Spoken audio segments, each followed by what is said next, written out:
বন্ধুগণ, তোমাদের সাথে আমরা আছি। আমি আজকে জামাতের আমির হিসাবে এখানে কথা বলতে আসিনি। আমি এসেছি বাংলাদেশের 18 কোটি মানুষের একজন হয়ে কথা বলতে। আমি শিশুদের বন্ধু, আমি যুবকদের ভাই, আমি বয়স্কদের সহযোদ্ধা, আমার বোনদের আমি ভাই।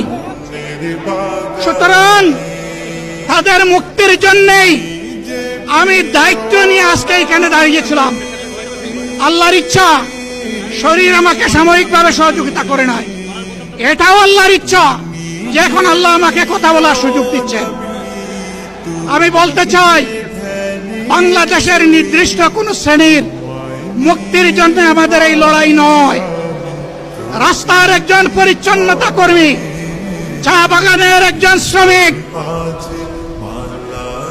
রক্ত পানি করে ঘাম জড়ানো আমার একজন রিক্সা চালক ভাই, মাঠে ময়দানে বাংলাদেশের মানুষের মুখে যারা এক মুঠো ভাত তুলে দিতে চায়, আমার সেই কৃষক বন্ধুটি, আমি তাদের হয়ে আজকে এখানে কথা বলতে এসেছি।